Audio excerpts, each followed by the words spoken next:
Hello and thank you for joining us. After an 8-hour meeting with Trump administration officials in Saudi Arabia Tuesday, Ukraine says it is ready to accept a U.S. proposal for a ceasefire with Russia. In a joint statement, the U.S. and Ukraine say the deal would include an immediate interim 30-day ceasefire, which can be extended at any time.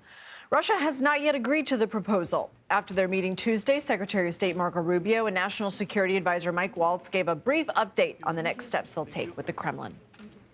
The ball's now in their court. But again, the president's objective here is, number one, above everything else, he wants the war to end. And I think today Ukraine has taken a concrete step in that regard. We hope the Russians will reciprocate. We have a named delegation in terms of next steps from the Russian side. We have a named delegation in terms of next steps from the Ukrainian side. I will talk to my Russian counterpart in the coming days. Ukrainian President Volodymyr Zelensky was not part of the delegation involved in Tuesday's talks, but he welcomed the proposal, calling it positive and saying Ukraine is ready to take this step. CBS News senior foreign correspondent Holly Williams has more for us from Ukraine. Holly?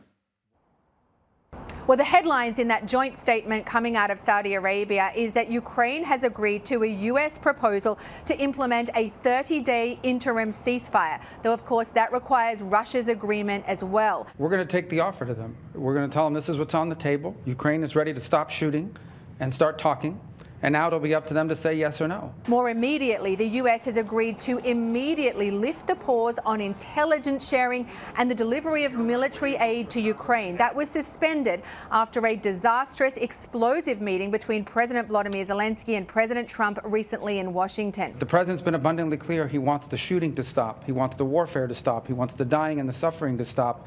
And he believes, and rightfully so, that the only way to end this war is to negotiate an end to it. This meeting was clearly aimed at mending fences, and I suspect the Ukrainians will be fairly happy with the result. Remember, from Ukraine's perspective, in recent weeks, the U.S. has gone from being its most important and one of its staunchest allies, committing over $100 billion in aid to this country during 3 years of war, to suspending the delivery of military aid, President Trump calling this country's elected president a dictator, and then giving him a very public dressing down. Ahead of the talks, President Zelensky stressed that Ukraine has wanted peace from the very first second of this war. But at the same time, Ukraine does not want to be pressured into a ceasefire deal that rewards Vladimir Putin with territory and leaves the door open to him invading this country all over again in the future.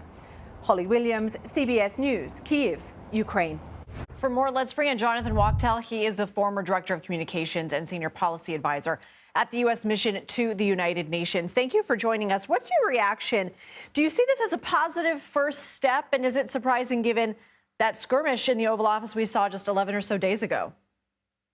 Well, certainly, Lindsay, it was really quite remarkable to watch what happened at the White House, and to see where we are today, of course, is a huge contrast and arguably a big relief in which we see now diplomacy kicking in and what may be the ability to clinch a ceasefire so that Russian and Ukrainian soldiers and civilians in Ukraine are not dying as a result of this ongoing battle.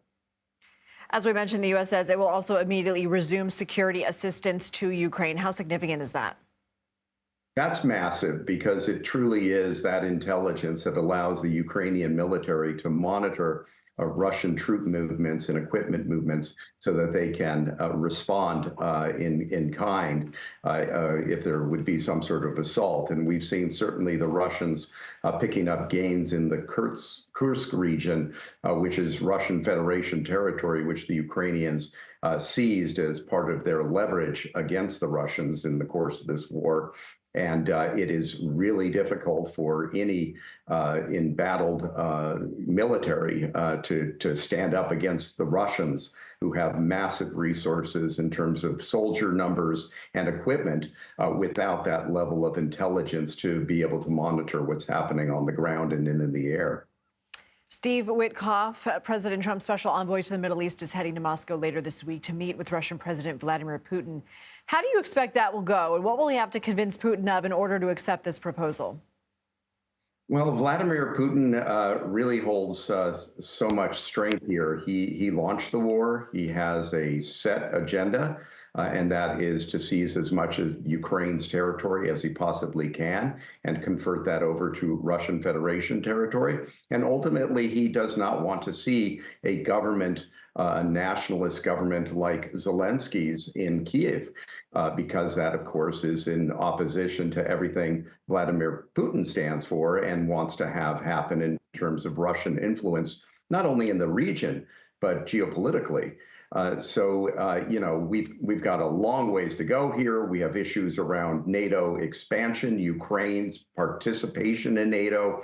Will Moscow be receptive to the idea of European peacekeepers, for instance, something that's been discussed today amongst European leaders with Zelensky? Would he be permissive to such an idea? Very hard to believe that he would be. How much territory, if any, would Moscow be willing to yield here?